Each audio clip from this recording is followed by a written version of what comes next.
This episode may contain content that could be distressing or objectionable to certain listeners. Please refer to the episode show notes for details. Discretion is advised.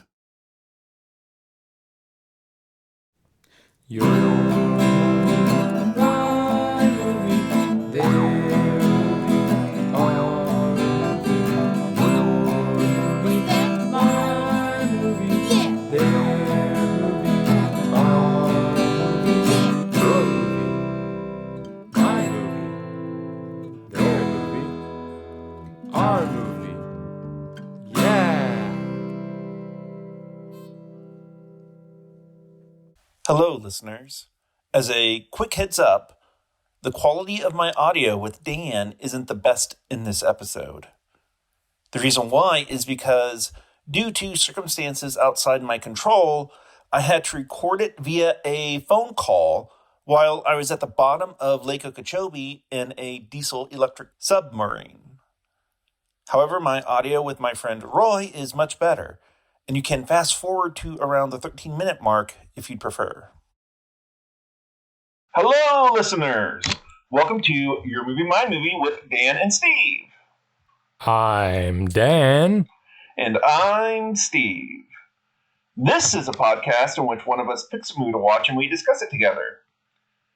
In this episode, we're talking about one of my picks, the 1998 movie The Big Hit, starring Mark Wahlberg, Lou Diamond Phillips, Christina Applegate, Avery Brooks, Bokeem Woodbine, Antonio Sabato Jr., Lainey Kazan, Elliot Gould, Saab Shimono, and Leela Roshan. Written by Ben Ramsey and directed by Chae Kirk Wong. We will be talking about spoilers, so if you want to watch the movie first, now's the time to do so. But before we talk about the movie, Dan, who would you recommend this movie to? I would recommend this movie to teenage boys and turkey enthusiasts. Teenage boys and what kind of enthusiast? Turkey or chicken? Oh, okay. Okay. Okay, that's fair. That's and very fair. if you like Hong Kong style action mixed with American actors. Yeah, for sure. Well, I did just do a very long list of actors in this movie, so Yeah, yeah. But it seems like that the category is geared towards teenage boys. Okay, yeah, for sure. So Steve. Yes, Daniel.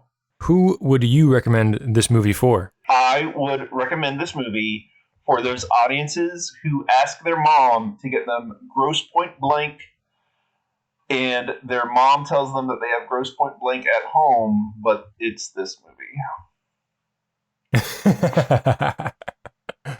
I'm laughing because the idea is funny, not because I've seen Grosse Pointe Blank, which I haven't. You really should. It's a really good movie. I would love to. Yeah, it was just recently on Criterion Channel. So I watched it a month or two ago when it was on. So, but hopefully it'll make its way around the streaming services for you again, for me to recommend to get you to watch it. Yes, I would love to watch it. I've heard a lot about it, and I'm a mediocre fan of John Cusack. So okay, I'm not like a number one fan, but I enjoy his movies usually. I'm the kind of fan where I will watch any movie with John Cusack in it, but that doesn't mean that I will like the movie. I just kind of want to see John Cusack's performance in it. Yeah, that's fair. Yeah. Like, I started to watch Hot Tub Time Machine, but I didn't finish it. But I started it because it was John Cusack in a strange 2010s comedy. Well, the strangest movie I've ever seen John Cusack in was Dragon Blade. which was it was set in ancient China, and it had Jackie Chan, and Jackie Chan was like this general. He was like in charge of a garrison of the Great Wall of China, and John Cusack played this Roman general who had a legion with him, and he was trying to protect like this baby boy. He was like the heir to the Roman dynasty or whatever, and Adrian Brody was chasing after him to kill the baby boy. I'm looking at the cover on Letterboxd, and boy howdy, it looks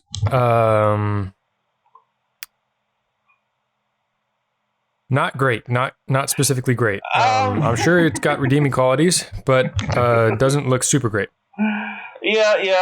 I have planned on picking it for the podcast for quite some time. So, hell yeah. but it is an obscure movie, so gotta see where it's available, or just buy the Blu-ray for you. Jackie Chan looks nothing like Jackie Chan here. Well, I mean, It's wild. Time is the fire in which we burn, as Malcolm McDowell says in Star Trek Generations. So, yeah, he's not a young man in that. He's exactly. not a young man in that at all. So, unfortunately.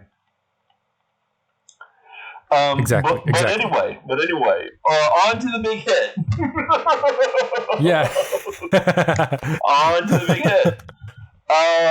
Uh-huh. Daniel, are you ready to do your 2-minute summary for the big hit? I think I am. Yeah. Okay. All right, I've got my timer ready. I'll count us down. You ready? 3, 2, 1, go. Okay. Marky Mark Wahlberg works for a hitman cooperative company, basically. And he's badass, and he does backflips and shit, and he does gun fu. And but he's kind of a pushover, and he's always trying to make everybody happy, and he wants everybody to like him. And he says that multiple times in the film, so that's how you know that. And he has a girlfriend. No, actually a fiance. He has a fiance, and he's also got a girlfriend on the side. And he's kind of juggling those two things while also being a hitman. And also he gets in money trouble because he's got two girlfriends, basically. And so he's got to take an extra hit job. So he works with his coworker, who is a little bit more shady than he is. And they kidnap a guy's daughter. And then they find out that the guy's daughter is actually their boss's best friend's daughter. And so then their boss hires them to track down the person who kidnapped this daughter, which is them. And so Lou Diamond Phillips blames Marky Mark, even though it was Lou Diamond Phillips' idea. And then they have a showdown, and they try and kill each other. And also Marky Mark has an overdue video, and also Lou Diamond Phillips is sneaky, and their other coworker masturbates all the time and has just discovered masturbation. And I have more time, so I'll just also tell you that they finger fuck a turkey, and it's disgusting. 5, 4, 3, and yeah. 2. Oh yeah, 1. the girl he also falls in love with. Yeah. Hands down. But you already knew that when I told you the plot. You knew that he fell in love with the girl. Yes. Although maybe he shouldn't be considering she's at a school. We don't know. She's at a school that requires their students to wear uniforms. Yeah. Such as a pleated skirt and a white blouse. Yeah. Which is typically not college uniform, That is very but true. it could be. It hopefully is. Hopefully she's in college. Yeah. Yeah. Okay. Did I do a good job, Steve? You did do a good job. Yeah. Yay! I think you did as good of a job in 2 minutes as anybody could do about this movie because, this isn't this isn't a movie that you can really talk about briefly and also accurately. Am I wrong? I would say that you're wrong, but I wasn't able to do it, so I could not prove that. Okay. Fair enough then. I listened to you and your friend Roy talk about the movie already. Mm-hmm. Are you going to play that now or after we talk a little bit? Well, why don't you ask me why I picked this movie first? Okay. Hey, Steven. Yes, Daniel. Why did you pick this movie, The Big Hit? Well, thank you for asking, Daniel. The reason why I picked The Big Hit for my pick was because it happened to be on the Criterion Channel. Is that how you watched it? That is how I watched this movie, yes. Okay, yeah, I noticed it. And I was introduced to The Big Hit by my good friend Roy. He was the first friend I made at college. About 26 years ago, so that's long. That's how long I've known him. And old.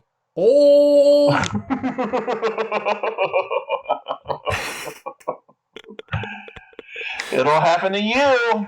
It will happen to you. That's all I've got to say about that. So we watch this movie pretty often, and we quote it very just as often. And so Criterion, they have just to prove that it's not all artsy fartsy. Fairly often they'll put up the popcorn movies. And they have a really good collection up there now. I'm actually going to my next pick will be a movie from it. But yeah, when I saw The Big Hit, I just knew that I had to cover it. I knew I had to make you watch it. I knew that I had to have my friend Roy talk about it as well. So that's why I picked. Okay. Those are all valid reasons, Stephen. Thank you. So I actually talked with Roy, and we'll go ahead and put that audio in now. No, wait. No? Okay. All right, fine. No, go ahead. Okay. I'll put it in now. You ready to discuss The Big Hit? We'll find out. Okay. Okay. So, we have as a guest for the Your Movie, My Movie podcast, one of my best friends, Roy. Welcome to the show, Roy. Yeah. Hey, thanks, Steve. Wonderful to be here. Yeah. So this is not a guest pick. I picked this. But I know how much you love this movie, or at least you did way back when, nearly 25 years ago, over 25 years ago when we first met back in college. I mean, yes, I definitely loved it then. This movie's from 98, if I'm not mistaken. Yeah, that's right. Yeah. And so we're nearing the 30th anniversary of The Big Hit, which is kind of hysterical. In the sense of time. Yeah. But, I guess I revealed it. The Big Hit. Yeah. It's funny when you messaged me about that. I literally had watched it the weekend previously. Okay. So what service or how did you watch it? I watched it on YouTube. Okay. It's on Criterion Channel right now. Criterion Channel is playing this. It's playing Body Double. which we're going to watch at some point soon because I Okay. love that movie. But yeah, and it had Gross Point Blank before, I believe. Which should totally be a part of Criterion. Yeah, Like yeah, that the movie big should be. Okay, so at no point Uh-huh. will any criticism that I have reflect. I think this is just a fun movie. I think it's a blast just in general. Yeah, yeah, absolutely, Um, it is. it- is it a good movie? Is man, I mean Is it fun that or is it a series of bits that all wrap no, no, up no, no, no, no, neatly? no, no. It's not a series of bits. It's not a series of bits. It's definitely not that at all. Because so the thing that I noticed about this movie is that it took place in the post Pulp Fiction era of the 90s. Absolutely, yeah. And also during the Seinfeld era of the 90s as well. Hmm. So this movie, no matter, the insanity that happens in it, it's very tightly written. Everything comes together as movies and media at that time did. Which is So, something that I love and appreciate. yeah, If yeah. you're going to have a payoff at the end with an explosive device, show that explosive device in Act One. Yeah, yeah, absolutely. That reminds me of something I heard on the commentary for Star Trek II: Wrath of Khan, Yes. which was directed by Nicholas Meyer. Mhm. And what happened was the fact that Spock was going to die in Star Trek II got leaked. And so like there was a big like outcry from fans over that. So what Nicholas Meyer did was that's why you have the Kobayashi Maru sequence in the beginning of Star Trek 2, so you could see the whole crew, including Spock, die in that simulation. Because Nicholas Meyer says, like if you do anything in the first act, by the third act, it will be forgotten until you bring it back as a payoff. Yeah. So, and yeah, yeah, this movie, like so many late 90s movies after Pulp Fiction and, because of the Seinfeld era, yeah, it has so many setups and payoffs later that I, it's wonderful. I actually have a list of them to go over at some point Okay. because I appreciate it that much. I actually miss that in film. I don't think it happens enough No, anymore. no. And I realize that film is going to evolve, taste Hmm. will evolve, but I really think if you're going to have a major plot development at the end, Hmm. maybe it should be paid off in the beginning. Well, that would require not lazy writing and Well, I don't even want to call it lazy writing. I want to call it's a new style because uh, it does feel like okay, so I mean, it can feel contrived, the setups exactly and payoffs, yeah, if that's what you're it getting at. can, but I like that. Yeah, I That's do me. too. That's me. That's just I mean, maybe it's a generational thing. Um, Yeah, I definitely see that as a craft, as a quality of craftsmanship, writing as a craft, and Absolutely. yeah, yeah. Yeah. So let's talk about then the director of Uh-huh. this film. Okay. So I think to say like you're definitely bringing up like the Pulp Fiction era of filmmaking. It definitely Hmm. has a feel of that look, but it's a to I think I defined this when I was writing. It's Hong Kong action Americanized. Yeah, yeah. So it's just screaming for John Woo to direct it. Well, John Ryu is an executive Executive producer of this producer, movie. yeah, Yeah, but not yeah. a director. No, no, Not a director. The no. director, actually, I feel like he did a pretty good job. His name is Kurt Wong. Uh-huh. Now, if you can see, he doesn't have a long history of direction. He has a lot of acting credits following this. Okay. And unfortunately, he doesn't have a lot of chances to direct after this. He actually only has two movies after this. One in 1999, The Disciples, which I haven't seen, and it also went as an Alan Smithy, even though he was the director. So Okay. he probably was not in love with that. And then something again in 2018 called Six. I'm unfamiliar with either of these. Okay. What I am familiar with is his movie right before this. Rock and Roll Cop. Rock and Roll Cop. Have you Okay. have you watched any of this? I've never heard of Rock and Roll Cop. Okay. I don't think so. So Rock and Roll Cop is fun. Hmm. It's a fun, silly movie. Actually I'm pretty sure it's on YouTube right now for free. Okay. So if somehow this gets back to Kurt Wong and you want to monetize your movie, maybe get it up there as a part of the free channels, not just somebody posting it. Throwing that out Yeah. there for you, bud. Yeah. No, it's a fun movie. It's about a cop who has to go to, so he's a Hong Kong cop, and this Hmm. is pre the British giving back Hong Kong Yeah. to China, has to go to China to find a gang that he finds out his ex is now involved with. Oh, that's an interesting So premise. yeah, it's a lot of fun. You can just watch the opening sequence when he's running over, and it's a blast. And you can see a lot of what becomes a big hit, and a lot of what I associated with Hong Kong action at the time, which Hmm. is now there's like Chan action where you get to Hmm. see the full sun and see a person actually do this crazy thing. And then there's something that John Woo does, and then Kirk Wong takes to another level. Um, you half see a stunt where a person jumps and Hmm. you get a really good jump out of them and then cuts to them falling on something impressive. Safety measures Absolutely. that were never in place. During when Jackie Chan started, they started making their way into Hong Kong cinema, I Oh, assume. I also think it's cheaper to do it this way.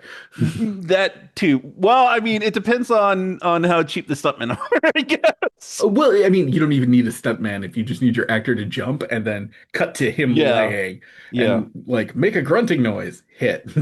yeah, Yeah, yeah. That's and fair. it works. And you see that all over this. Like, there's this great shot of the guys jumping off a bridge, and Uh-huh. you see them take the step to jump, cut to under them, and it's just like they fell a foot into a sand pile. Like, Uh-huh.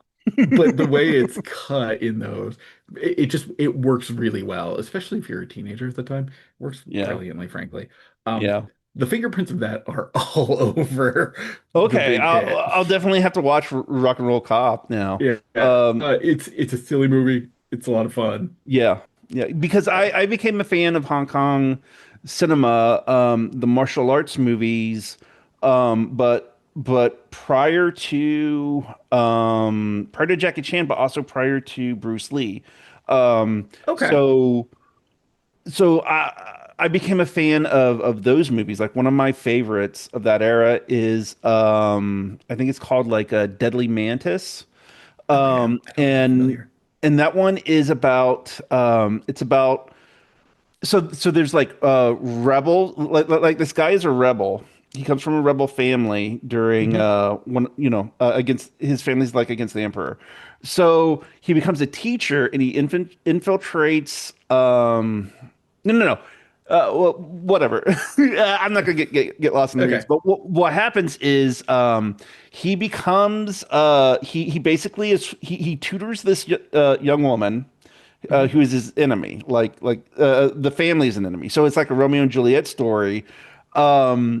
But he trains her in martial arts, and so to escape, he has to fight her family, basically. Okay. And it's like very slow and very choreographed, but I like that, complex choreography. But I know that what they used to do during those times is some of those martial arts actors, they would go like really fast, and critics would say that, oh, it's just sped up footage. So what Yeah. they would do is they would do their martial arts move next to a waterfall because you could see that the waterfall Was wasn't sped continuous. up, but they're and so they weren't sped up either, but still, was that fast. So Unless somebody figured out a split screen. that is true. That is Make a true. living doing split Or, screens. or So, well, they would just do it in front of the waterfall. So oh, well, yeah. I mean, it's harder yeah, to fake. It's yeah, also not worth the time. yeah. Um, So I'm not as well in tuned to like the more modern martial arts, Hong Kong martial arts movie as I am like the older stuff. so Um, like, I apologize. No, go ahead. no, you go ahead. Okay, so what I was gonna say, like for me, I did. There was a period of time I really, really liked Hong Kong action. It followed me watching The Big Hit Okay. because up until that point, I think the only movies I saw from John Woo would have been Face Off came out the year before this, if I'm not mistaken, Okay. Yeah. and Yeah, I know Face and Off and he did Face Broken Off. Arrow, It Broken Arrow. Yeah, those were the big two John Woo movies which made in America. which I loved. I thought Yeah. were a lot of fun, but it's also there's a certain disconnect that happens with that style of action. When you bring it over to Hollywood? Yes, Yes. that doesn't work at all. I also want to point out that John Travolta starred in both of those movies, Yes, he did. and we already covered White Man's Burden Oh last year God, for Black yeah. History Month. So That's good of you to do. Jesus yeah, Christ. Um, yeah, and he was the villain in both of those movies. Well, I mean, Face Off, he's halftime villain, yeah, but yeah, yeah. yeah, Technically, he's not the villain in his the movies. character isn't the villain, but he Yeah, does play the villain. yeah, Yeah. but like and I think Face Off is a great movie because it's a great movie like if you regard the acting in that movie Oh, they do a because great job. Yeah. yeah, yeah, absolutely, absolutely. They do a great job. So this is Hollywood moving once again more towards, at least I should say, American film, moving Mhm. another step towards Hong Kong action, Yeah, which because would next still year, influence, yeah, yeah, because next year is when we get The Matrix, absolutely. And then which we, takes all of that and makes it an incredible. It's a milestone. yeah, well, it's the I think the height of American action in that style. Yeah. Well, it's funny because Keanu Reeves is in that movie, and Keanu Reeves, let's Mhm. see, I think I count, he's been in four movies that like changed action movies. Yeah, He was in Point Break, yep. he was in Speed. Point He Break, not as much of a big change, for the record. well, no, but it set up that whole, family, brothers, Oh, betrayal thing absolutely. Yeah, no, no, no, that no, would then that works. follow, especially in the Fast and the Furious. Yeah, I mean, a Um, decade later, and then eventually yeah. Point Break again. Yeah, yeah.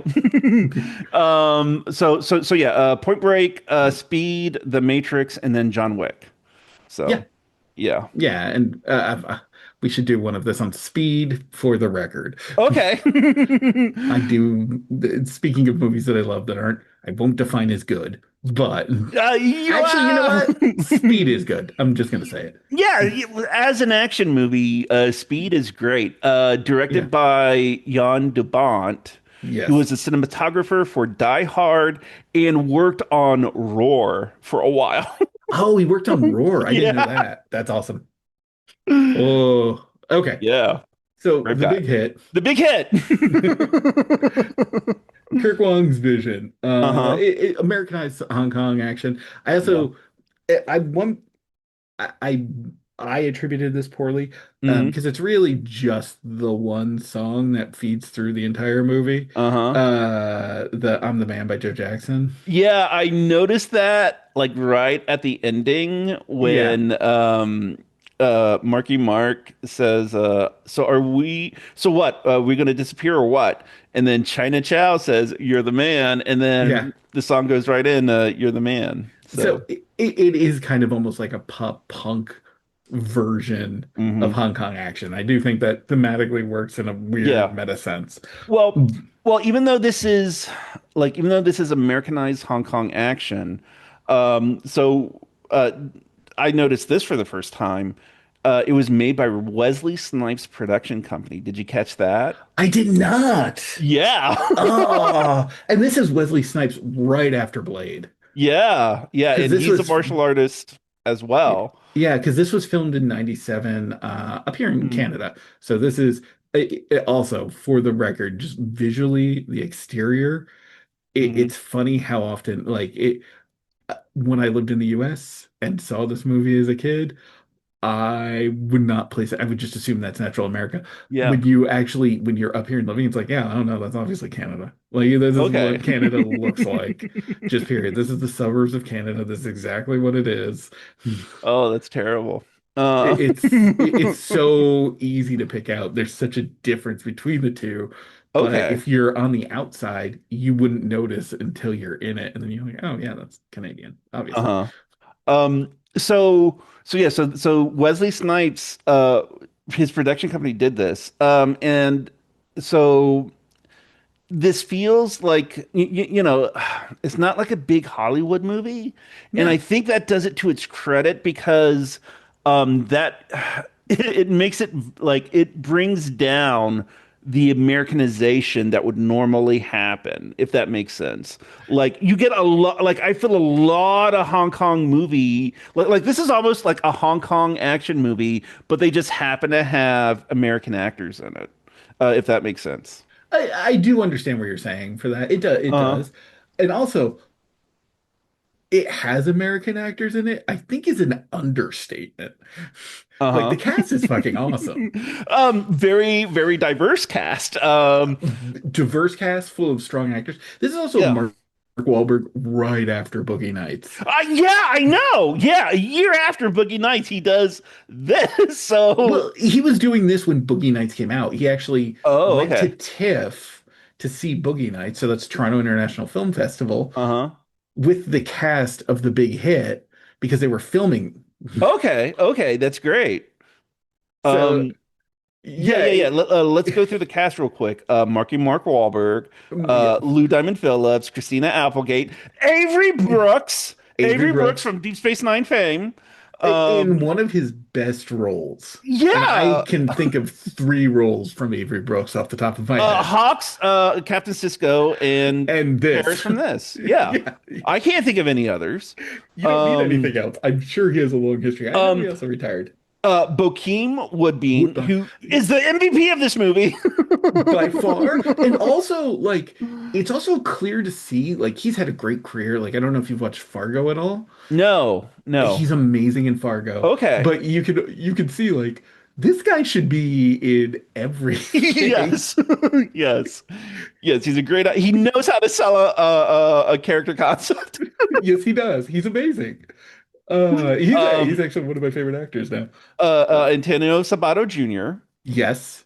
And this was China Chow's feature film. Yeah, which like let's just stay on her for a second. Okay. She's so like going into bits, like there's brilliant bits throughout the movie, and I do think part of this movie is built on a series of really clever comedy gags. Uh-huh. Um, one of it is just her reading off the ransom note. Yes. This blows my mind. I don't know how she didn't become a huge actress because she obviously has comedic timing that works really well. Yeah. Yeah. Well, let's see. Like she's been in a few other things. Yeah, but Um, I honestly I was oh, expecting more out of her yeah, from this. yeah, yeah. But maybe it's one of those things where like, in order to get big, she had to do that Hollywood grueling bullshit and you Maybe, better I than mean, she to. might not have wanted to because Yeah. like, and this is the first time I think I can recall Christina Applegate as an adult that's not Kelly Bundy. Okay, yeah, that's fair. And you can see just her comedic timing and how it works. Like everybody worked really well. We Yeah. also Elliot Elliot Gould. Gould, Yeah, Elliot Gould.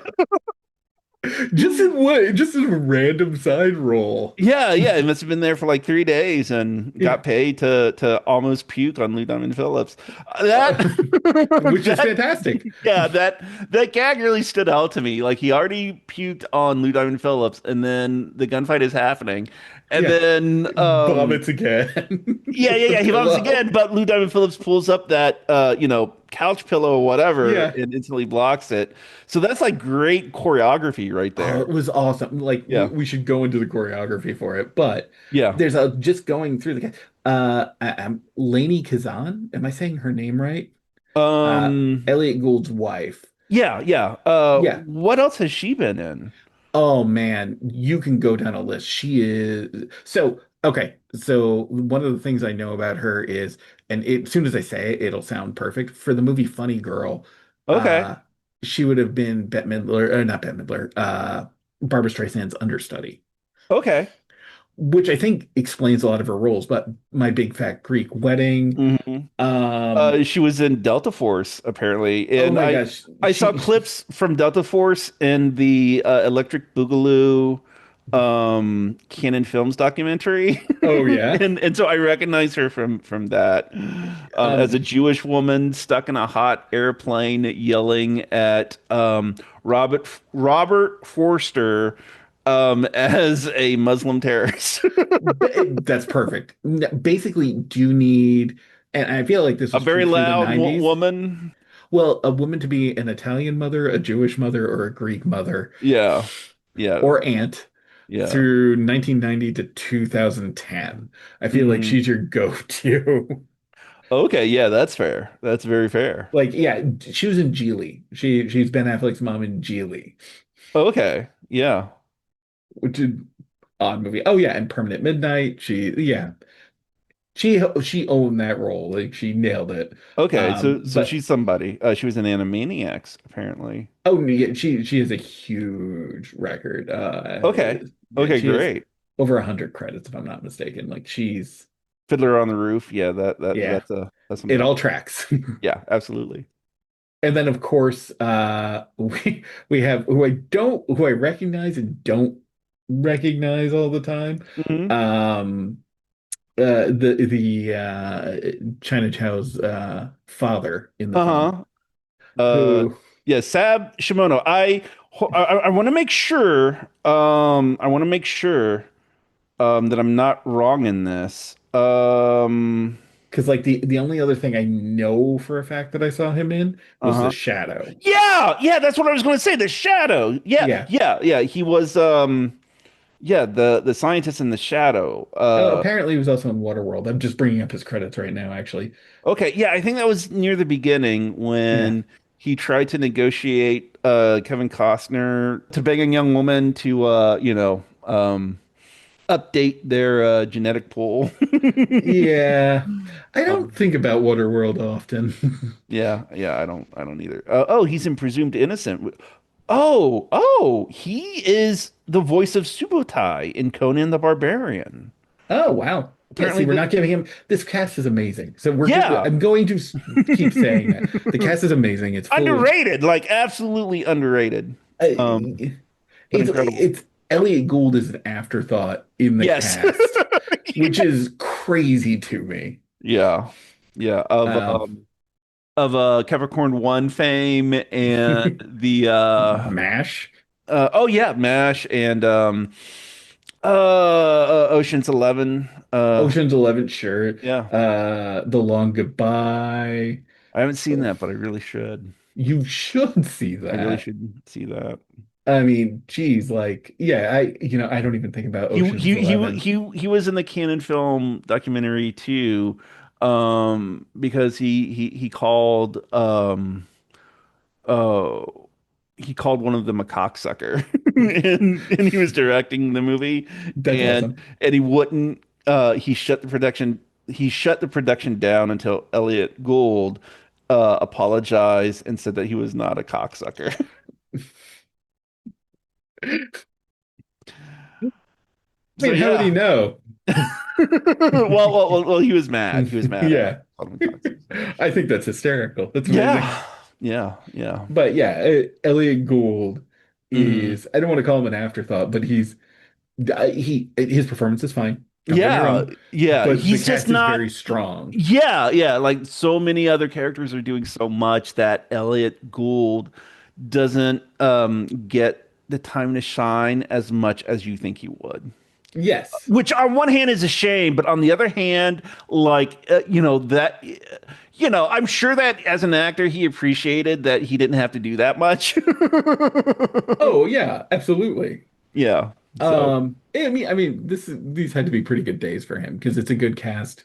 It seems mm, like, as we stated, the choreography for some of the sequences, especially the gunfight in the house, I think that yeah. is that and the final fight inside the video store, Yeah. um, are fantastic. We're also missing Layla Rochan, the other girlfriend. Oh, yeah, yeah, absolutely. who is in Any Given Sunday, Harlem and Nights. yeah, she I did excellent cast, just Yeah. so good. I honestly like I can't think of a cast in a film in recent. I'm having trouble thinking of a cast that's this good top to bottom Hmm. outside of something like Pulp Fiction, Yeah. where Yeah. everybody's just on key, on the money. Like even the over the top video store kid, Yeah. Yeah. Yeah. He's a guy. He apparently he won um Danny Smith. yeah, Danny Smith. Yeah. Apparently he won in The Price is Right.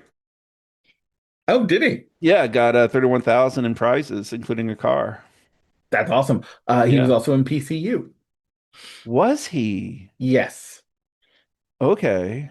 I looked at his credits because I was just curious. Like he had a decent acting career following this. Okay. God, I wish PCU was like, you know, around because you can't get DVDs of it. It's out of print now. I have a feeling Uh-huh. if we look on YouTube, Okay, yeah, I'm sure. I'm just sure. because everything is. Also, if I'm not mistaken, now I just have to look to confirm Uh-huh. because since moving here, PCU filming locations. Yeah, that's what I thought. It's Toronto. Okay. Yeah. Yeah, because of course it is. Yeah. Because nothing looks more like the American suburbs than Toronto. Hmm. Well, it's also cheaper for film permits too, I'm sure. There's a lot of benefits to filming up here. Hmm. Um, that notwithstanding, so Uh-huh. let's go over like, okay, my favorite bit that pays Uh-huh. off continuously through the movie that starts off really simple, and we've already touched on it, is the Crunch character, Boogie Woodbine. Yes. So throughout the movie, so part of the major conflict in the movie is Mark Wahlberg as a character Melvin, which also a hitman Hmm. named Melvin is just on the money. It's great. Um, is having trouble paying for both of his fiance and his girlfriend in two Hmm. separate houses and keeping up payments on it. So Yeah. he's working for a undercover or a crime organization doing hits. Hmm. So he's killing people for money with the team, and he's always borrowing ahead. He's never able to catch up on bills. Yeah. So part of that leads to what eventually is the plot of the movie, where that team does an unsanctioned kidnapping that Hmm. sends everything spiraling out of control. One of the characters during this, and it's just so brilliant. Like, so in the opening sequence, uh, Antonio Sabato Jr. and Lou Diamond Phillips' character Cisco are talking to women in a hot tub, trying to Yeah. hit on them. And this is where you first find out about Crunch. And just stop spending time with those females. Yeah, And yeah. you just kind of like, okay, yeah, that Yeah. makes sense. You're in a gunfight. Yeah, yeah, he goes yeah, he goes he tells all of his friends that this is in my notes. He tells all of his friends that they need to go to straight jacking. Because he, at Mm. whatever age he's supposed to be, we'll Uh, say late 20s, early 30s, just discovered masturbation. yes. So throughout the movie, he is constantly exercising his hands, looking for new Hmm. lotion. Um, I wrote it down. Lanolin, I wrote, motherfucker, not aloe vera. yeah, yeah, yeah, yeah, yeah. Let's see. I said it should have lanolin in it, not some aloe vera bullshit. Get it straight. It's just brilliant. And Uh, then and so so the climax of the movie takes place in a video store. And and all throughout the movie, Marky Mark has had King, is it King Kong Lives? King Kong Lives. Yeah, that's the Yeah, name King of it. Kong Lives. It's actually playing. He puts it on the TV to play when he has China Chow Yeah. in the house. Okay. And so the video store guy keeps talking to him, yelling at him because he hasn't returned it and it's late. And in fact, the tape is how Lou Diamond Phillips and Avery Brooks tracks down Marky Mark to the video store at the end because he goes to return it, and then his girlfriend tells both of them that that's where he's going to go. So set up and payoff. Oh, it's brilliant in that Yeah, sense. Like that yeah, every bit is hinted at in that first act. Every yeah, yeah. single one. But it's And it's also, paid off but it's also supported like in the throughout. second It's act. mentioned, yeah, Yeah, yeah. it's mentioned It at kept least brought three up. times Yeah, yeah. for your And payoff. then Lou Diamond Phillips and Marky Mark, they have their climactic fight scene in the video store. And, and then it all comes to a sudden stop when you see a picture of Crunch and he has this big smile on his face and under it it says number one customer of the month adult section. Yep. It's but that's the brilliance of this. Yeah. It's well so we should talk about the writer too. Okay, yeah, for sure. Because it's really like the cast, the direction works for what we're talking about. So Kirk Wong did a good job making this. Hmm. Ben Ramsey, I believe, is the writer for it, who has some interesting writing credits. Okay. So there's the big hit, which works. I think it's really well written. I think it's really smart. That's his first writing credit. So I'm not too sure what he had building up to that, but this is a good writing credit as far as I'm Hmm. concerned. Like I said, like each gag is paid off. The plot is simple, and the cast really supports what's going on. So then he has a movie called Love and a Bullet, which I am unfamiliar with. I don't know if you Okay. are. No.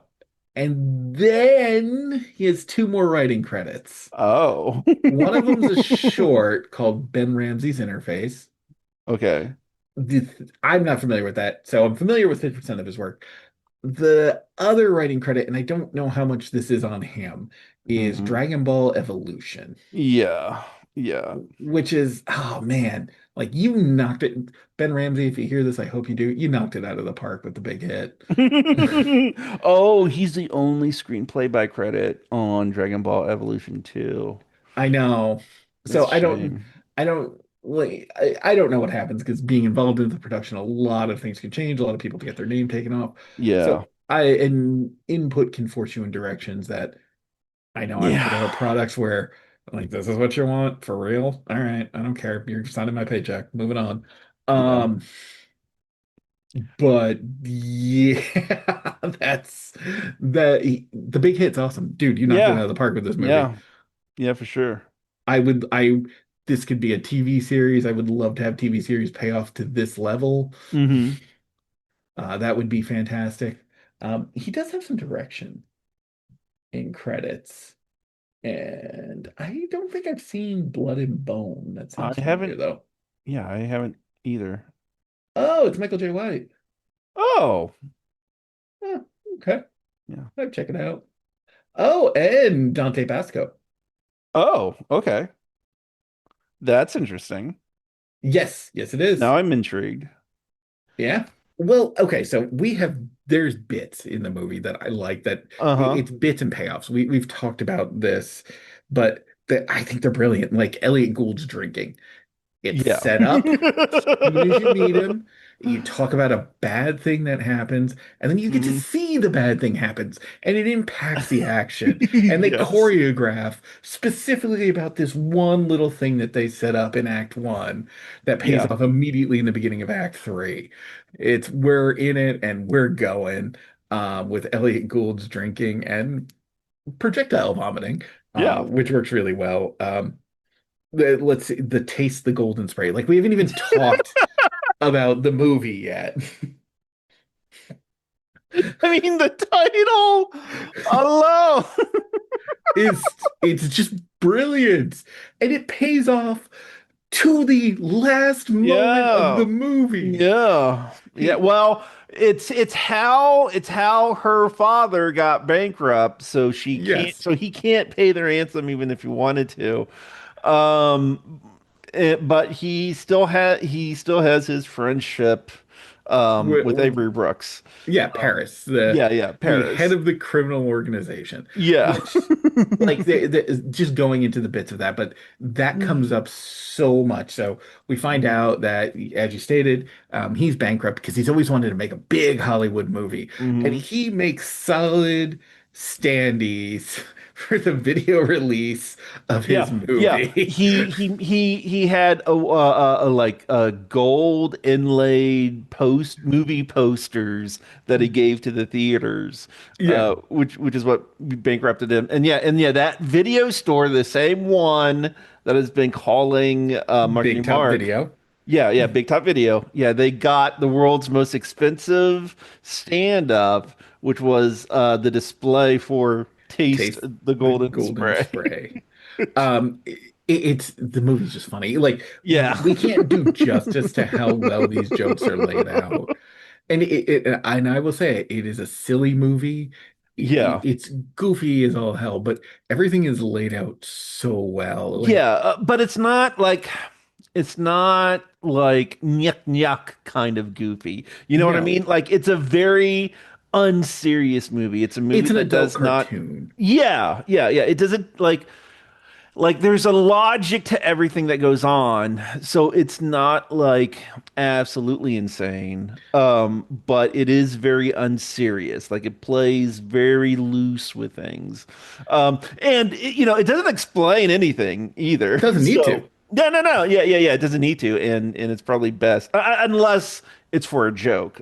Yeah. So Well, even then, it's left subtly enough. So, Taste the Golden Spray is obvious what it is, and but it's also like why? Why?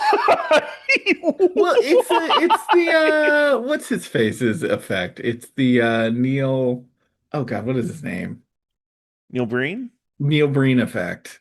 It's I want to direct and Okay. star in a movie Uh-huh. Yeah. that And, I and I can wrote, pay for it and I can afford anything. even though I have absolutely no skill or taste to do so. And it's brilliant. And Taste the Golden Spray, so we can assume what it's about. But it does seem to be about that. You I know mean, what I mean? Like, it's like this, from the posters and from like that stand up, at least, it's like this bodice ripper, romance movie yeah. from this middle-aged Japanese electronics mogul. But not only that, it's that is putting it mildly. Oh wait. Uh-huh. It's just it's wonderful in that sense. It's just so over the top brilliant, and that he's willing to commit seppuku because Because he's absolutely bankrupt. And okay. also the fact that he's bankrupt like comes up like a lot in the movie too. Yeah, absolutely. When he needs to pay for the limo for his daughter, so his lawyer lends him money, but his hand is still out because it's a Stretch stretch limo. limo. Yeah. Okay, so I do And have and the car he's in with Paris crash, and then he asks Paris if he has his AAA card because his has yeah, expired.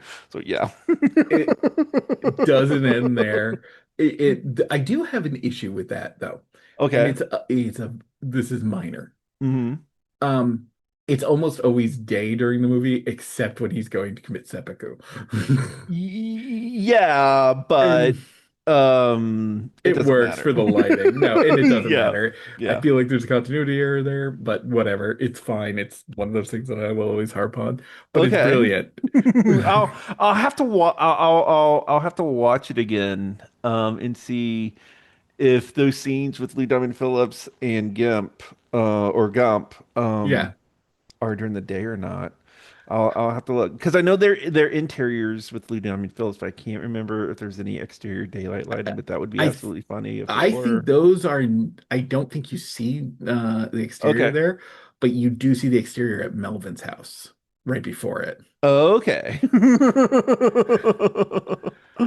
Okay. So An excuse to watch this movie again. I once again love this movie, Hmm. and I will continue to watch it again. It's one of those things that has held up for me over time. Yeah. Yeah. Absolutely.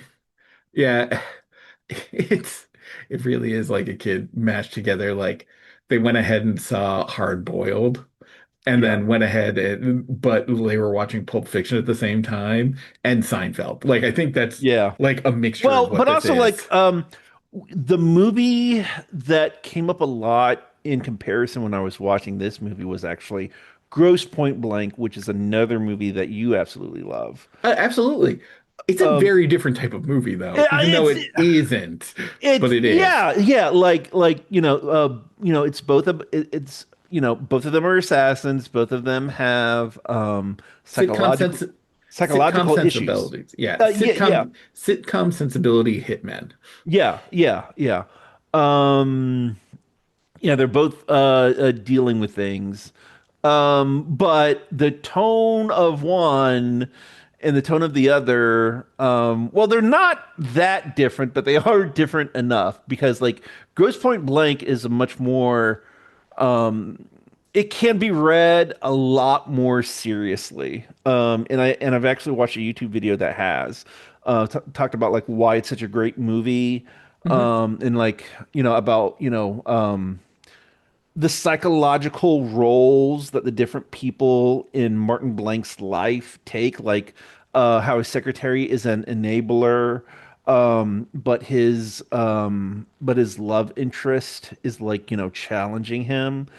Um, However, with the big hit, there's absolutely nothing you can take seriously about it. But No, that's and nor should also you. yeah, but that's why it's so enjoyable. And ultimately, yeah, they are very similar, and I can see the comparison. Yeah. But one of them is very much has a Larry David sensibility, Yeah.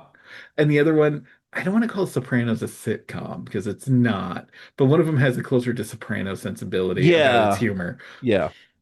Yeah, that's fair. That's fair. and they're both great. I love both these things, Yeah. Yeah, for sure. but yeah, ultimately, yeah, yeah. Wonderful movie, can't get enough. Taste the Golden Spray, King Kong Lives. Hmm. Uh, let's see, yeah. So, would you recommend this to a friend? Who would you Uh, recommend this to? That's the well, thing. I would have already said this in the show. But my recommendation is I recommend this movie for those audiences who ask their mom to get them Gross Point Blank, and their mom tells them that they have that they have Gross Point Blank at home, but it's this movie. Okay. Uh, I would. Uh-huh. How do you feel about comedy and violence? If you like Okay. your comedy chocked full of violence Um, and you feel like that can work, this movie's for you. yeah, yeah, yeah, Even yeah. though it's not, it's a hitman movie and there's some action sequences, it's really not that violent. No, no, it's not violent. Like there's not a lot of blood shown. No, Um, and there's like the violence that is in there is like so what's the word? Not extreme, but it's like so cartoonish, I guess you could say, because there's yeah, a lot of wire fu in the movie. Like absolutely. the part where it's at the beginning of the movie, they're doing the hit in the hotel, and then Marky Mark he hooks up a bungee cord, so he's bouncing up and down on that stairwell. Hmm. Like there's that, and then there's the shotgun blast at the table, things like that. But it's also restraint at times because when Lou Diamond Phillips goes to stab Gump, like that action is blocked by Absolutely. Yeah. by The counter. yeah, by the That's counter, so you don't actually see it. Um, so yeah, like I would probably pit this at I don't want to say it's PG-13, like it's PG-13 violence, but because of some of the other things that happen. I would probably wouldn't suggest this for like a 13-year-old, maybe like when they're more like 15 or 16. Yeah, I Um, actually think this is the perfect movie for 15, 16-year-old. yeah, yeah, yeah, for sure. Yeah. Just that level of silliness that works. Yeah, yeah, like Yeah. yeah, very silly. It's very unserious. And it's like, but how do you like describe it to somebody? Like it's almost impossible to really describe what this movie is like. And another thing that we haven't talked about is like how stylish this movie is. Oh, I mean, this is very bright colors. Uh-huh. There's a lot to grab. Everything feels very warm as far as saturation goes. It Hmm. reminds me, and I'm gonna loathe making this comparison. Visually, the set pieces, not the camera, Hmm. but the sets themselves remind me a lot of Pulp Fiction.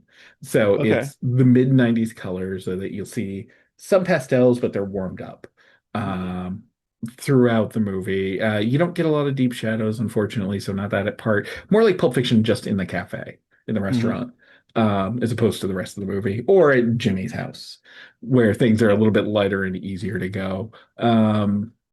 It's a look that you can look at this movie and know it was in the 90s. This absolutely. it looks like it painfully. Yeah. Yeah. Yeah, yeah. Um, a lot of like tracksuits and sweatpants and that kind of stuff. Yeah, well, Um, and all the gangsters when we get into set B are all wearing that Tarantino black jacket. yeah, yeah, Paris. Yeah. Yeah. Yeah, that kind of stuff. Yeah. Yeah. No, Yeah. it's great. What did you think about Marky Mark's accent? Is in this So, movie? okay, so as far as everything we like about this movie, Uh-huh. I think Mark Wahlberg is by far the weakest part of this movie. Yeah. And that includes like Antonio Sabato Jr. Like he's Who's in barely in it. yeah, he is barely in it. He does his part well, though. He's fine. Yeah. And the thing is, like Mark Wahlberg, just because I think he's the weakest doesn't mean he's bad. He's No, still no, no. putting in a He was good in Boogie performance. Nights before this. So Oh that's no, like an incredible movie. it's also like a hell of a choice. Like, oh, so I just did this prestige piece. Well, I'm sure like but what has he done before? Like the only movie that I can think that he did before that was maybe Fear and then Fear was great. yeah, yeah, Fear is great. But then before that was Renaissance Man, which maybe you and I are the only ones who knows about. Oh, yeah, that's right. I don't think about Renaissance Man that Yeah, much. yeah, he was in that with Danny Yeah, DeVito. yeah. I mean, I love Danny DeVito. Yeah. Fear was definitely it, and then he was also in Basketball Diaries. Okay, I never saw. I've never seen that And one. then Boogie Nights, he might have been. Is there anything else? Like nothing that I'm familiar with. If I bring up, I'm just gonna bring up his IMDb. Okay. The Substitute, but this isn't the substitute that I think of when I think of the Yeah, substitute. yeah. This is a different movie. I am Oh, unfamiliar with it. Okay, well oh, that's fine. okay. But no, he's awesome in Fear. He's like particularly awesome in Fear. Yeah. Boogie Nights is Well, there are also reasons for I that don't care. He works. he's living down. Yeah. That notwithstanding, he was Yeah. awesome in Fear. Like Fear Yeah. is a great movie, which is something you should talk about at some point. Yeah, I really do. Just for the performances. Yeah, I really do. Yeah. We Yeah. already covered what's his face in Manhunter and To Live and Die in LA. So, Okay. And you know what his follow-up to the big hit is, which what's is that? the perfect follow-up in the context of the big hit. What's The that? Corruptors with Chow Yun-fat. Oh God. I think I watched that movie, but I've completely forgotten about it. Oh, that goes into Americanization of Hong Kong action. Yeah, but that's like the turn down period for me, or at least what Literally I right think of. after this. Yeah, yeah, because there's the corrupted, and I think there was what the replacement killers The with Replacement Killers Mira too, yeah. Sorvino. Yeah. and that is the time period when they're really struggling to like keep this going. Um, It's just something that's not natural for yeah. the cinema at the time. It didn't take. And Yeah, then like I, the trend has had lost its hype by that point. So well, and yeah, it lost its hype, and it's also you need the right directors for it. yeah, yeah, that too. Which, once again, Kurt Wong, I think you did a good job. Yeah, yeah, yeah. He did a great job Like, with this. I think you did a good job. Oh my God, I'm looking at the Corruptors now. I recognize these sets. Okay. Jeez. Also, anyway, we're not talking the Corruptors, but yeah, Marky Mark was Marky Mark. I shouldn't call him Mark Wahlberg. I will always call him He's co- Marky Mark. All right, that's fine. And let's see. Oh, also, just to touch back on King Kong Lives, Uh-huh. whenever it's shown on the screen, is so wonderful. The goofy costumes of King Kong and the Uh-huh. other King Kong and the sets for it. It's just wonderful because it does end up looking like a parody of King Kong movies. Hmm. Or actually, I should say it looks like a parody of Godzilla movies Hmm. from the 50s. It's just great, is that? Uh, yeah, so that's the big hit. Yeah. Yeah. Is there anything else that you wanted to bring up or talk about or anything from your notes? Um, I kind of think we touched on everything I noted. okay. What about you? Well, I have some quotes in here that I remember like Oh, loving. you know what? We haven't talked about Avery Brooks Okay. and how We can much talk we can Avery talk about Brooks, Marky and we Mark. should talk about Avery Brooks and Lou Diamond Phillips' performance. Their Yeah. performance together is That's almost so, like it's almost like a whole other movie and like a movie that I would want to watch where it's oh my just God. them I mean, two. well, I just okay. So I love the big hit. We're gonna Uh-huh. go with that. I'm not gonna change this movie, but I really wish there was a movie that's goofy working with those two characters in particular. Because Yeah. Avery Brooks is doing like he's a crime boss, but he's also kind of the way he talks is like a pirate. Yeah. Yeah, he kind of reminds me I feel like what he's really channeling in this movie is the Warriors just because Oh, he that's has good. that, badass, very aggressive, but he's not a grunt. He is a warlord, like that kind of an Very much energy, so. Yeah. which very works out for him. And so the three famous things he's well, not three famous, but the three things that he's notable for is Hawk on Spencer for Hire, and he also got his own spinoff from that. And then he Yeah, was in Hawk. Star Trek Deep Space Nine, Mhm. and then he was in The Big Hit. And Well, it, we are missing something. oh yeah, yeah, yeah, yeah, yeah, from what we know. Um, Oh no, I think it uh-huh, is notable. He was in uh-huh. American History X. Okay, I have not seen American History X. You should watch American History X. It's an excellent movie.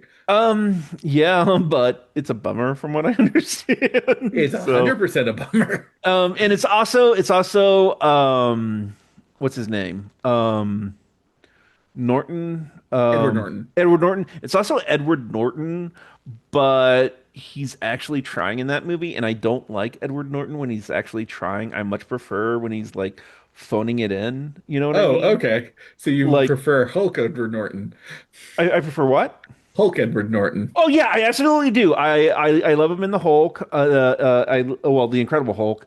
I love him in Primal Fear. He's great in Fight Club. What about Red Dragon? Um, okay,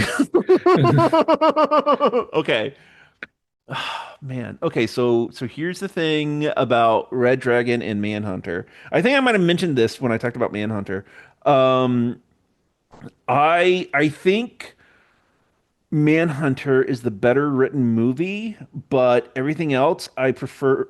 Hold on, I think Red Dragon is the better written movie, but everything else I love from Manhunter more. Like I love the acting, I like the actors, I like the cinematography and the soundtrack better from Manhunter. But what Red Dragon has in its favor is that we actually take a look at Dollarhide more. Like we explore the villain more. Okay. Um, which, so we get in his head more, and so we understand like why he is the villain that he is. So if I could take everything about Manhunter, but like put it in like, the storyline of Red Dragon, that would be the You would perfect. have a perfect movie. Yeah, that would be the perfect movie Okay. for me. Yeah. Side note, also on American History X, Uh-huh. Elliot Gould. Okay. Okay. So a Well, little crossover. I might have to start watching American History X then. But It is I a promise, bummer. I It promise I won't. is, I promise I'm going to make this promise now. I will not choose it for my Black History Month pick. nor should you. Oh my God. I will not do that. This is better for that. I Yeah. mean, actually, this does have a lot of aspects of Well, African American comedy in it. Elliot Gould even talks about like the diversity of the people sitting at the dinner table Oh yeah, when he's going off on his drunken rant. yes. So Diversity is just a part of this movie, and it works well. yeah, yeah, it works That's great. actually the only time it's really brought up too. Yeah, Yeah. yeah. Um, Um, but has Lou so Diamond Phillips' yeah, character, yeah, I wanted to bring up Cisco, yeah, I wanted to bring up Lou Diamond Phillips, and yes, his name is Cisco. yeah, Um, is the best part of the movie. yeah.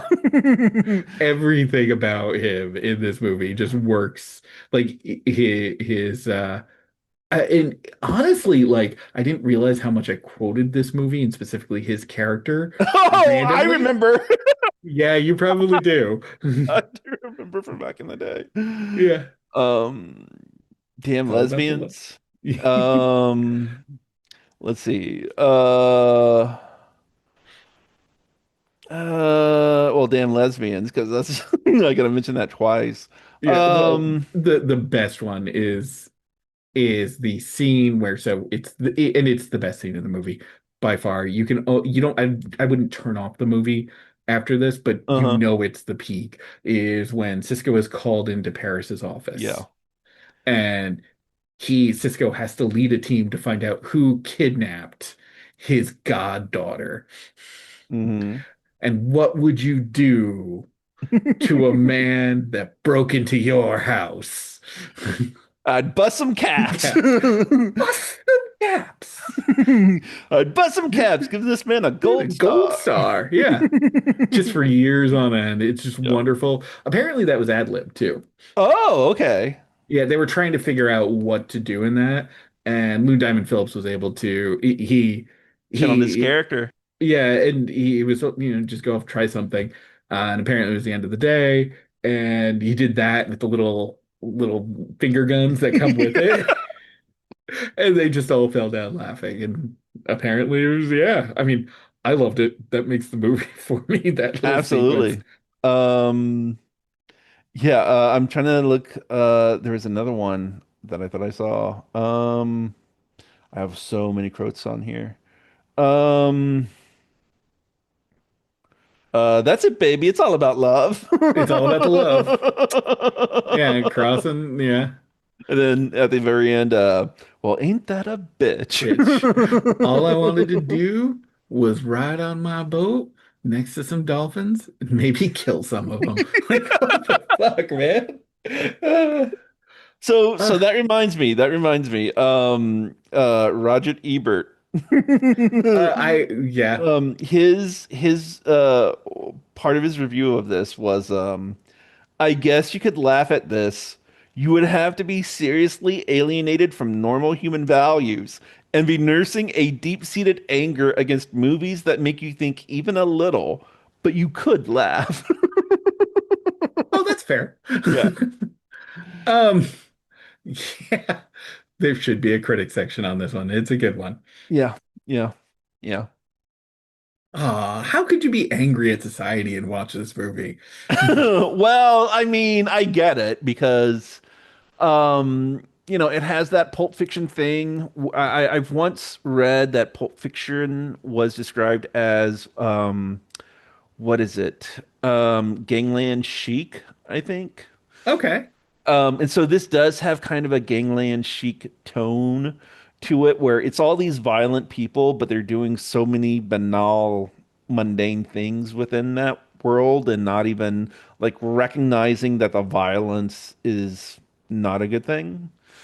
Um, so I get that. Like, I get why Roger Ebert might say that, but you, on the other hand, you're not supposed to take this tone seriously. But you mentioned like this is like The Sopranos, so like, Well, I would view more Gross Point Blank as more The Sopranos. oh, okay, okay, that's right. Yeah, this would be closer to Larry David writing an action movie. Okay, yeah, or maybe yeah, crime action movie. Yeah, Yeah, yeah. Well, I mean, there's crime, yeah, but who are they really? Who's really getting killed? yeah, yeah, We don't know. We know one. We know two characters' names who die. yeah, something like that. Yeah, not the important ones. Not Crunch. Yeah. Yeah. Um, and also Lou Diamond. So has there been a better performance that you've seen from Lou Diamond Phillips, except for maybe La Bamba? And You think La Bamba's better than this? well, This that's what isn't I'm well. asking. Well, he was in No, La Bamba. I know him from La Bamba, and I know him from Young Guns, and he was Young also Guns, in Star Trek Universe. Not Star Trek Universe, Stargate Universe. Stargate. I was gonna say I don't remember him in Star Trek. He is Yeah, Stargate for sure. yeah. I mean, he's been in Courage Under Fire. He was in Stand and Okay. Deliver. I haven't seen He. CNN Deliver. I even see Stand and Deliver. Okay. No. Yeah, like he's been around for No, years. no, He's he's a just great actor. I'm just yeah. wondering, you know, his Oh best well. performance. Okay, so his best performance people are going to say is La Bamba or Uh-huh. potentially Stand and Deliver. This is his best performance. Yeah, I This think is so too. him chewing the set, just having fun and being a weirdo. The big hit to Lee Diamond Phillips is what Street Fighter is to Raul Julia. I would say, okay, I disagree. Okay. Street Fighter is to, this isn't, Lou Diamond Phillips to the big hit is Raul Julia to the Addams Family. There's that too. I think it's a much more refined performance. Ah, yeah, but the unrefinedness of Street Fighter is also much like the big hit is what makes it so great in my mind. You consider the big hit unrefined. Yeah, but to its credit. I see. I think it's actually really polished for what it is. Well, I mean, but it's a polished unrefinedness. If like it's supposed to be like okay, there's craft in it, but what that craft serves is unrefined. Does that make Well, sense? yeah, yeah, that's fine. Okay. Whereas I view just the Street Fighter movies unrefined in general. Well, yeah. Yeah. But yeah, no, But I do see your point about the Addams family. Yeah. Oh man. Because the Addams family is so good and it's also well crafted. but it's also goofy and silly. It's goofy and silly, but it's not goof. It's not, but it's not goofy and silly in quite the same way as the big hit is. No, Because no, I think another factor about the goofiness of this movie is that it is Hong Kong. We do have a Hong Kong director, yeah. and so things might get lost in the translation, which makes it more what's the word? Not quirky, but my goddamn microplastics. Idiosyncratic. It makes it Okay, I was wondering if idiosyncratic. that's where you're going. Yeah, Yeah, yeah. but yeah, it's its own thing. But they're cartoon movies that are refined. Whereas, like I said, the follow up to this, The Corruptor, Uh-huh. doesn't, despite having Chow Yun Fat in it, doesn't have that level of refinement. Isn't Yeah. it is definitely Hong Kong action attempt, more Americanized without the But that's not humor. but that wasn't a comedy, was it? No, it lacks it, and it really needs it for it to work for these audiences. Yeah. Which, how did the big hit do at the box office? I think it was number one the weekend it came out.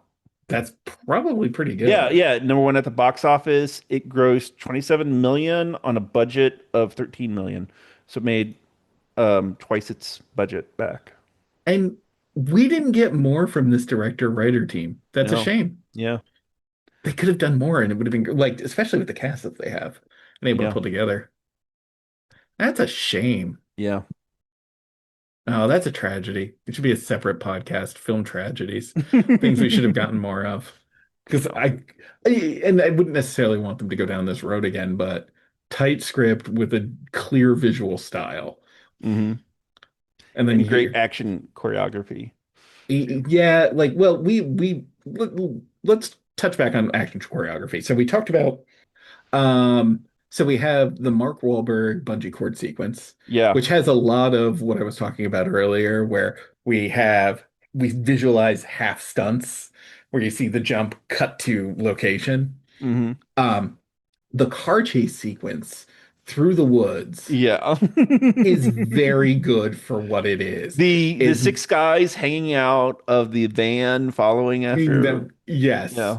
the entire car chase there, but when we get to the wood sequence, okay, this is the level of overtop ridiculous that we get is that it is what is it? It's like a Trans Am running Mhm. through the like heavily wooded forest after Mark Wahlberg flipping around and exploding. Yeah. Like it's a wonderful little bit that's cut in, and then the final fight swinging from the chandelier thing Yeah. in the video Metal store. pipe. Yeah. Like a chandelier made of like metal piping. Like. Yeah, just holding him up and fighting. And then going into it too, also the bomb that, just to wrap it all up, because I want to bring this Yeah. back, the bomb that's used at the end was the bomb used in the hmm beginning, so you A Die understood the Hard 3 bomb, mechanics. by the way. A Die Hard Yes, 3 bomb. that is correct. Yeah. But you understand the mechanics of the bomb and the timing that you're working with. hmm Like it's all well done and thought out. And I miss movies like that. And I know they Yeah. can be contrived, as Yeah. stated, but it's fun. Yeah. Fun, nevertheless. Yeah. So as we're wrapping up, is there anything that you would like to plug? Yeah, check out the Real Games Play podcast. Real Play Games podcast. Yeah, Yeah, yeah. You and I are on it. We're performers. We are performers on it with our best friend John. yeah, As that is Kidnaps. correct. Yeah, Often. yeah, Sometimes that yeah, switches. yeah, Yeah, yeah. I've been plugging that on the podcast. So yeah. That's why I figured. Just like, all right, let's plug it again. yeah. Okay. Well. Thank you, Roy, for Well, thanks for having me. being on the podcast. And you're also a member of our Patreon, which me and Daniel both Hmm. appreciate greatly.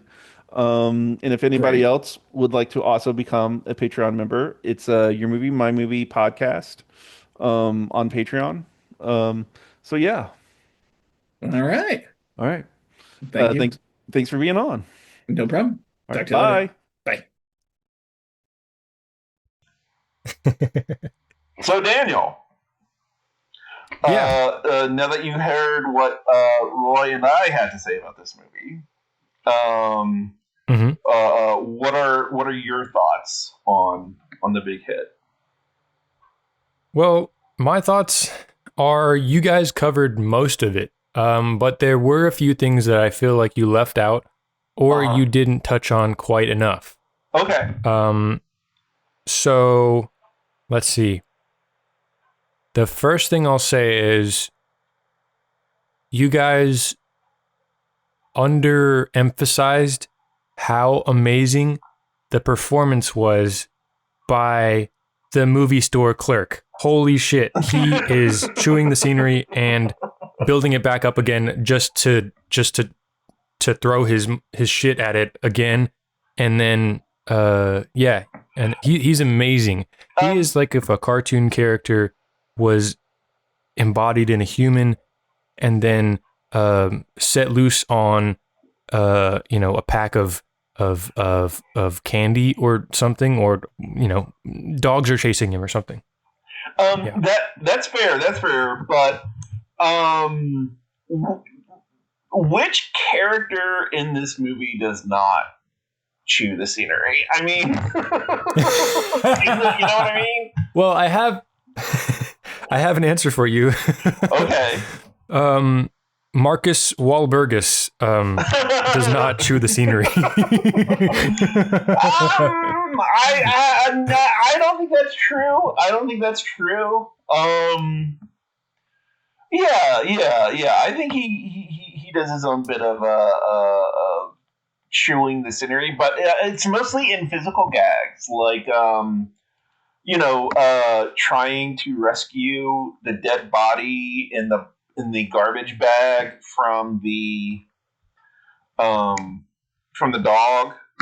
Like he does a lot of physical work in this movie. So absolutely. I would argue that and also like he just did Boogie Nights the year before this. And like I said, mentioned earlier, he was also in Renaissance Man and Fear.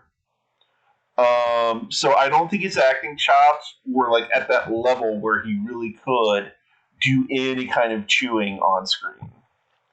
So he had to wait a little bit before he could do that. So, but he certainly did physically, like.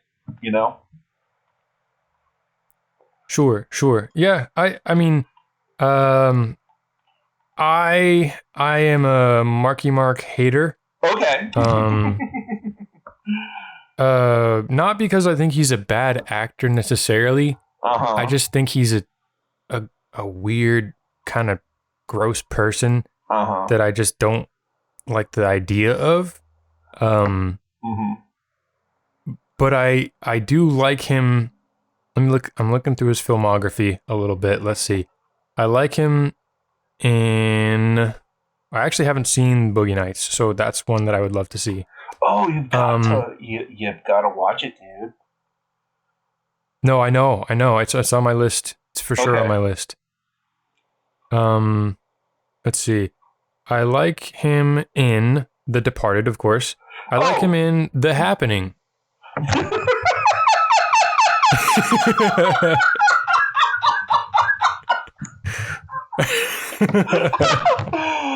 Oh my god. Oh, I saw that piece of shit movie in the theater. God damn it. I love him in the movie Pain and Gain. I never want to watch that movie again. Well, you shouldn't tell me that, Steve, because Sierra loves that movie, and now I have more ammunition.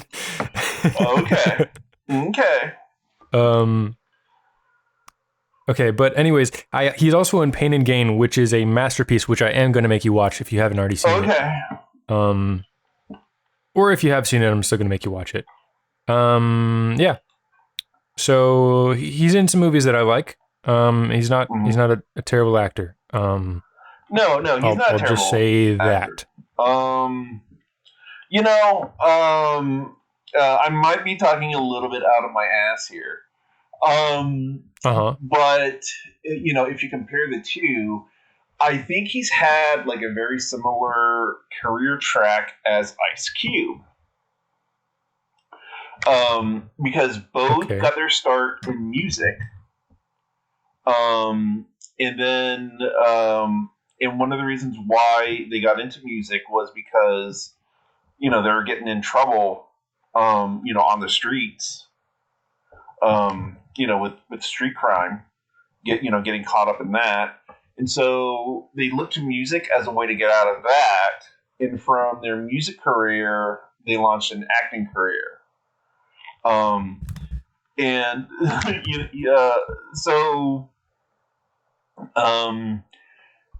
That's a very strange thing. It's a very strange thing when you think about it. You listen to Ice Cube's early music, and then he's in Are We There Yet? Yeah. You look up what Marky Mark did in his youth that he's been trying to scrub the record of, which judges won't let him do. And then, you think that he did a comedy with Will Ferrell. Yeah. You know? Yeah. Two comedies with Will Ferrell, I think. Okay. I think one of them also had Mel Gibson, which... The other least problematic actor in Hollywood. Oh yeah, for sure. For sure. Okay. Looking at their careers, like looking at Ice Cube's filmography, I would say it's interesting because he's done, I would say, more comedy than drama, but he's done some like action drama for sure. Mm-hmm. And he's directed a film apparently. Okay. Which he directed, let's see, The Players Club, which I have never seen, but has a decent Letterboxd, and it's got Bernie Mac in it, so can't be all bad. Yeah. Anyways, and he wrote, he was a writer on Next Friday and Friday After Next. Oh, I thought he wrote Friday. Says he was an original writer on Next Friday and Friday After Next. Oh, okay. Okay, yeah. Oh yeah, and he was a writer on Friday. Okay, there you go. Yeah. But Friday is a great movie. I haven't seen it, but I need to. Oh God, you absolutely do need to watch it. Yes, I do. Okay. Weird. Okay, but so Marky Mark has never written, at least that I've seen on the Letterboxd, written any films. However, he did executive produce Prisoners, which is very strange to me. Is that the Sylvester Stallone movie, or is that the Jake Gyllenhaal movie? That's the Jake Gyllenhaal one. Oh, okay. So he helped finance it then, probably. Yeah, probably so. Okay. Anyways, I think that's interesting. Yeah. Moving on. Moving on. To what you're saying. Okay. What were you saying? Nothing at all. What is there anything else? What else about this movie would you like to remark upon? Well, again, I just want to really hit home that video store clerk was brilliant. He was a ginger, and like he just had like this elevated performance that I wish I had the confidence to do. And it was lovely. Okay, moving on from that. Another thing you guys didn't really talk about enough, I feel, is that that scene where Marky Mark is hiding the dog from his fiance's parents, and hiding the dog. Hiding the body parts from the dog and his fiance's parents, hiding the Chinese schoolgirl. Let me see. I believe she is Japanese. I believe forgive me. The character is Japanese. The actress's name is China Chow, but her father is a Japanese. Okay, I think I said Chinese because I remember you referring to her as China Chow. Okay. Yeah. That is her name. That is not me giving her any kind of nickname or anything like that. Well, apparently she's a British actress and model, so I guess she's British. Yeah. But anyways, so China Chow's character... her and her father, played by Sab Shimono, are Asian. We'll just stick with that. Yes. Okay. Her character's name is Kiko. Okay, yeah. So, yeah, I loved that bit where Marky Mark is hiding. Mm-hmm. Kiko is trying to get out of her restraints and be seen because she is currently kidnapped. And the dog is trying to get the bag full of dismembered body parts. Mm-hmm. And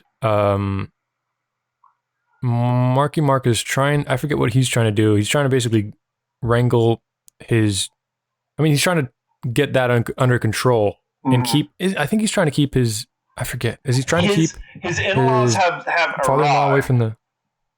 Yeah. So what's happened is his in-laws has arrived, and Lou Diamond Phillips says that he has to take China Chow to his house.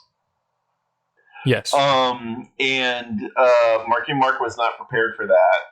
And so originally he takes her to his mistress's house that he pays for.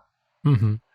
But then Marky Mark's mistress and her boyfriend get mad at Marky Mark, and then they decide to bring China Chow to Marky Mark's house.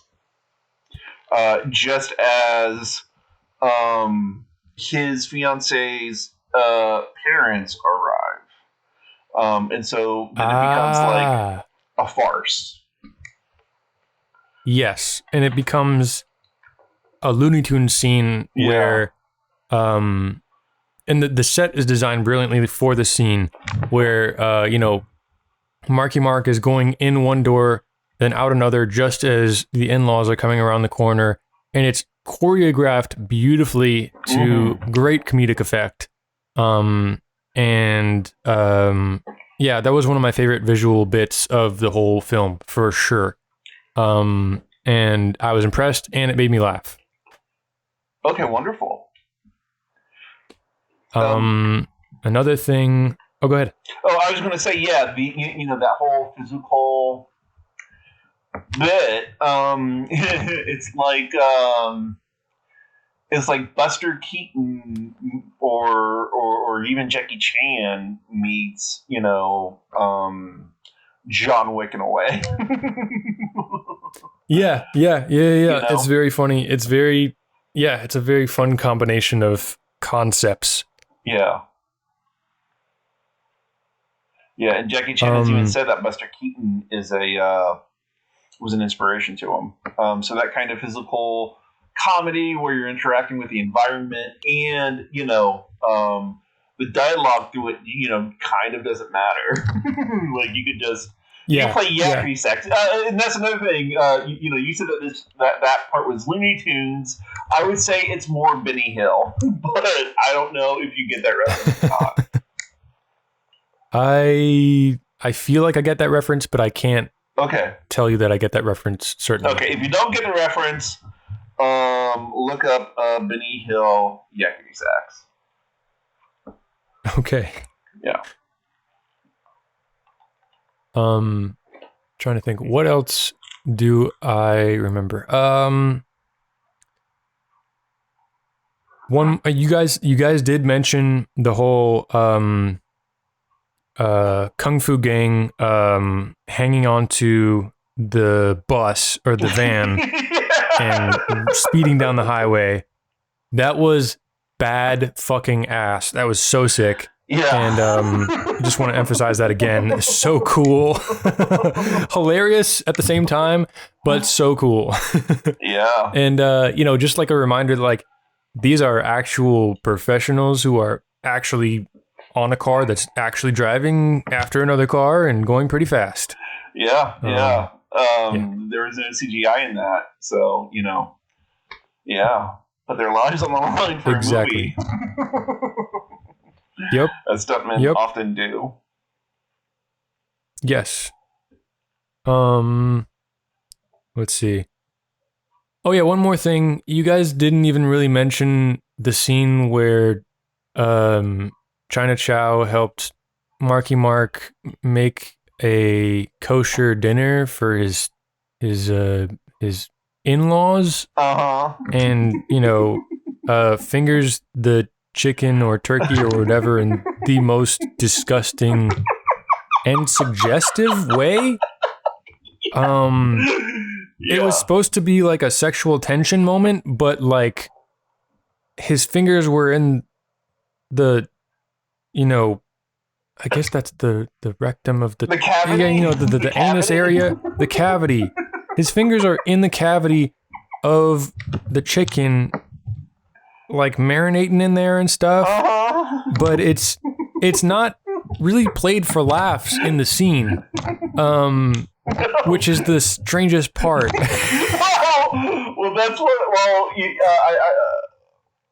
I think from what me and Roy talked about, we didn't say it outright, but I think from like our conversation, you can get is that one of the things that's great about this movie is like it plays everything straight. Like it doesn't put a hat on anything at all. Like it plays everything exactly straight.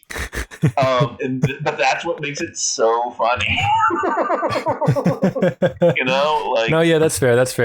it's like Airplane. Well, maybe not Airplane. But it's like oh my god, Leslie Nielsen.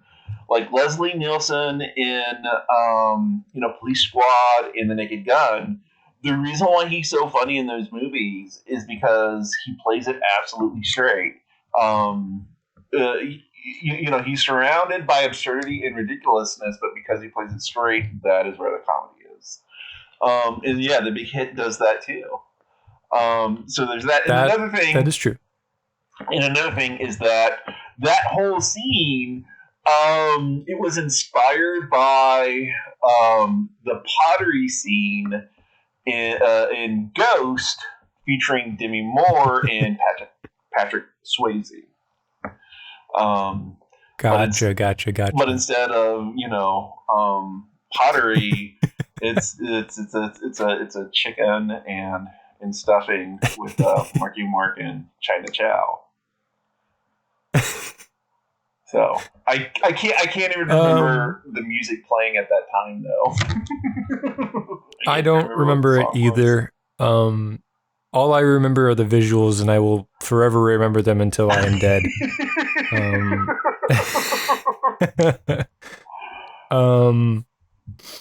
But it was pretty funny. I'll give it that for that. But my goodness, yeah, you guys just kind of like glossed. You guys alluded to it, but you didn't mention that, and Well, there's so much to talk about, with the movie, and I feel like that was pretty important. That stood out pretty much number one in my mind. Okay, and I kind of wanted to let Roy, talk about the things more most important that he wanted to bring up. So.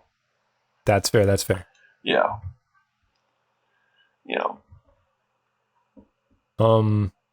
That's pretty much all I got, other than Sierra would be mad at me for not saying that Bokeem Woodbine was fantastic in it, and she loves him. Oh, did we not talk about Bokeem Woodbine enough? Did we? Or how great his performance? No, you did. You did. But yeah,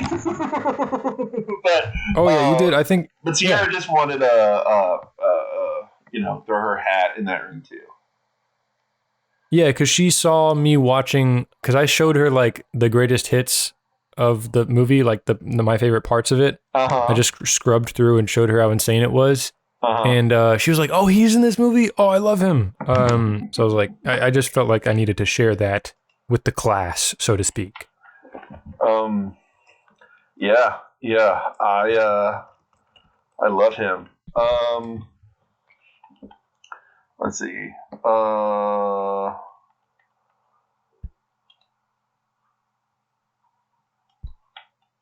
And Lou Diamond Phillips did amazing, but you guys already talked about that. Bokeem Woodbine is in Overlord. He's also in the Total Recall remake and Riddick. He's in 3,000 Miles to Graceland. Okay. I love that movie. I love that movie. He was also in The Rock as well, and in Freeway. I recently watched. I think he might have been a detective. No, I can't remember what he was in Freeway.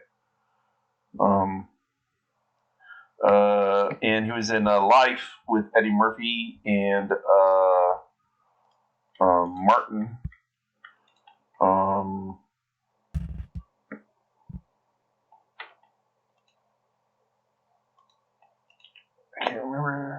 He was in Dead Presidents. He was in Crooklyn. He was in Juice, and he was in Queen and Slim and The Rock as well. Martin Lawrence, who's in. Okay, yeah. Great actor. I love that guy. You could have just said Martin. Everybody knew who you meant. Yeah. Well, I'm old, and microplastics in my brain. So yeah. Mm-hmm. But yeah, he should be more stuff that gets watched. I'm down. Okay. What else do I say about this movie? I honestly, you guys were talking about how like sets were cool or something, or like the cinematography was cool or something. Mhm. I didn't really like the sets that much. Like I thought there was a couple times I was like, this looks not great. Like in my opinion. Okay. But that was just my opinion. I mean, whenever they raid the hotel in the first like opening scene or whatever, I thought that looked really weird. Okay. And it was kind of like built like a fight scene set, and you could kind of tell, and it didn't really feel real to me, but that's fine. That was just my opinion. I just didn't really like the way it looked.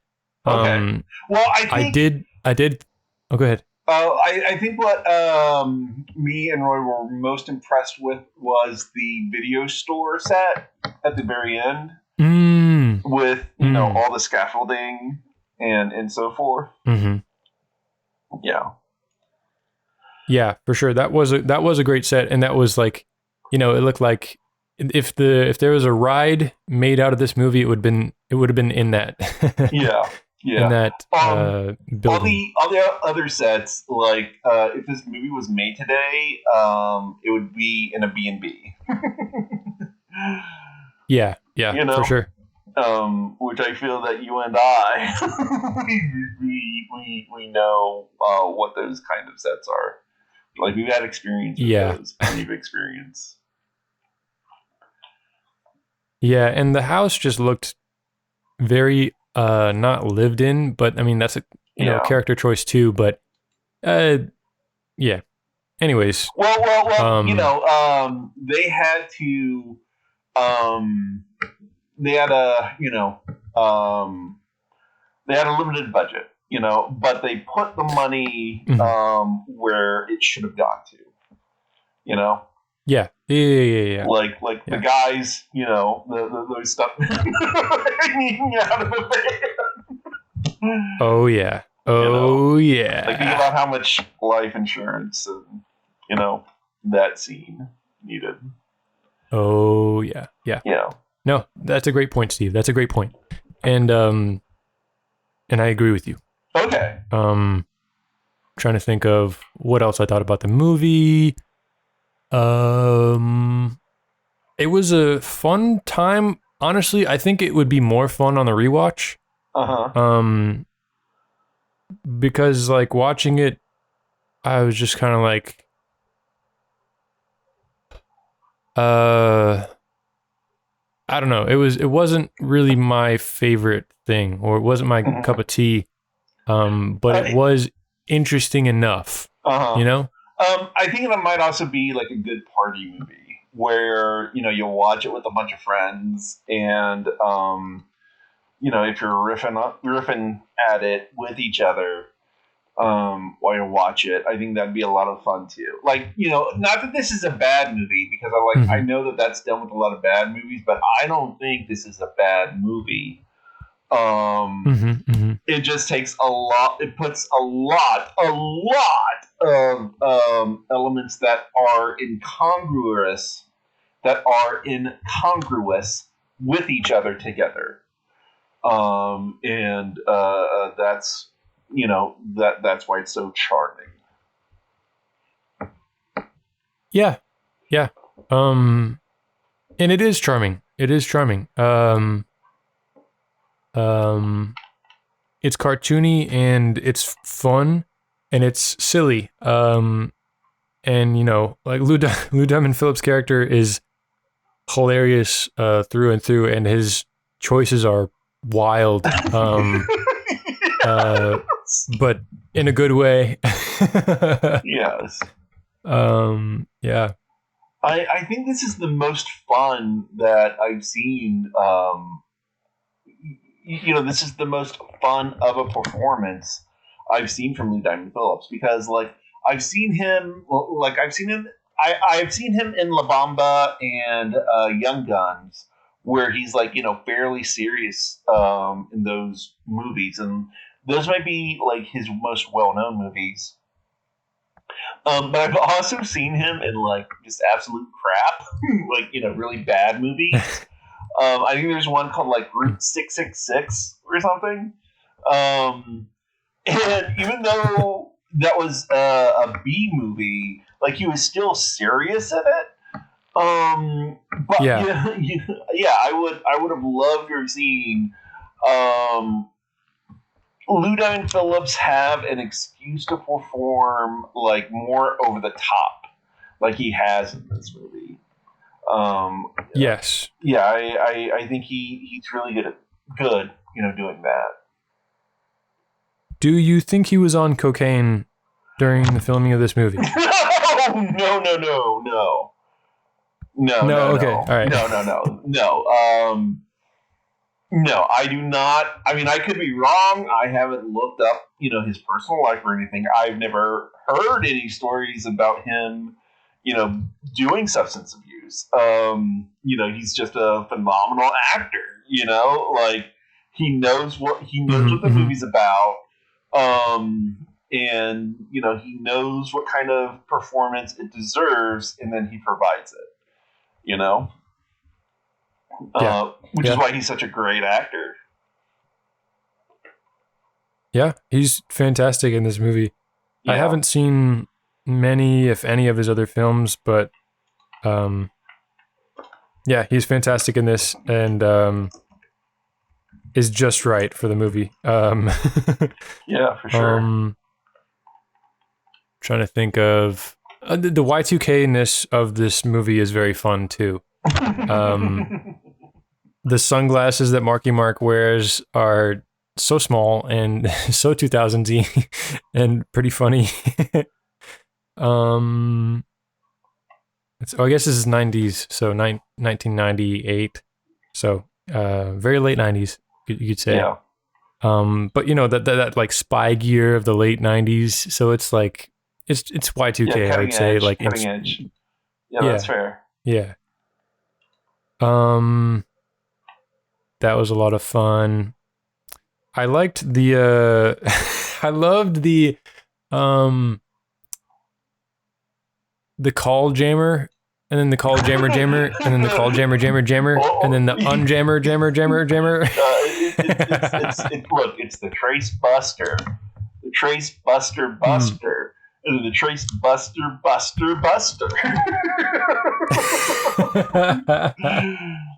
Hey, if it ain't broke, don't fix it. You give that gag the respect it deserves.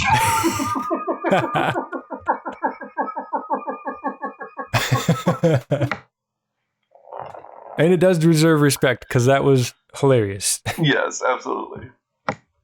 And that actor who played Gump, character. he was great. He did a great job. He did a great job as Gump. Yeah, absolutely. With the kegel and everything. Not the kegel. Is that how you say it? Kangle? What? Kegel is something else. I have no idea what the fuck you're talking about right now.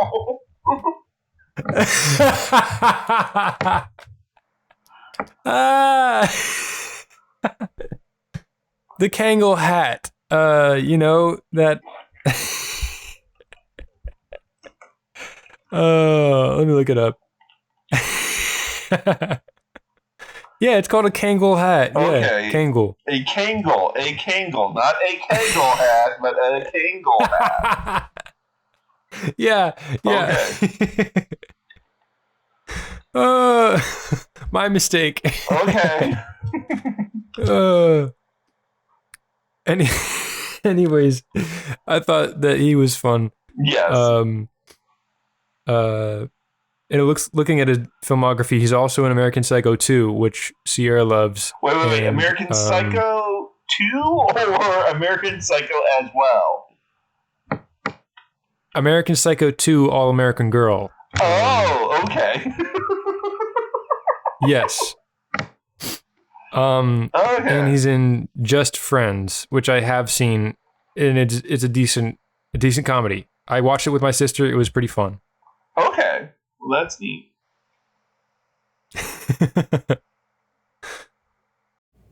Before we go, we'd like to give a shout out to the bestest friends of the show on our Patreon. Thank you, Brian, for your support of the show. If you'd like to be one of our bestest friends of the show, then check out our Patreon page at www.patreon.com/yourmoviemymoviepodcast. And thanks for listening. Yeah. What else? Do you have anything else to say? I'm trying to think of more ththings to talk about. No. But I mean, we've been recording for around about 47 minutes, and then I think we have me and Roy talked for about 80 minutes. So I think this podcast is a monster enough for me to edit by now. Okay, sounds good. Let's wrap it up then. Okay. So Daniel, do you have anything you'd like to plug? You can find my YouTube channel that I don't post on too much called Irish Stew 21. I've had it since I was a kid. You can find my Instagram __ Daniel 21. You can find the short film that me and a buddy made last year called Doomer and Scabs All in Nothing on YouTube, published by Useless Poodle Productions. That's all I can think of right now. How about you, Steve? Anything to plug? Yes. You can find me on Moonlight Red Creations on Instagram. And I am also a performer with Roy on Real Play Games podcast, which is run by our friend Game Master John, who we also met in college. So the three of us go way back.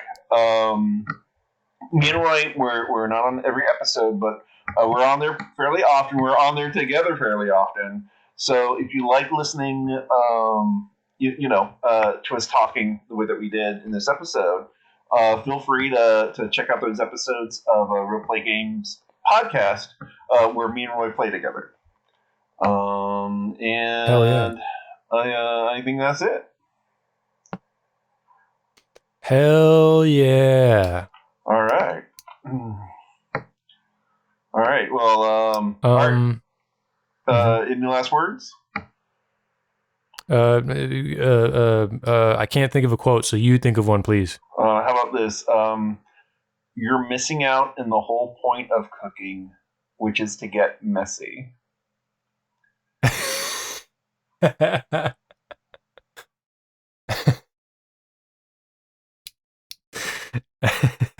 Jesus wept. Bye.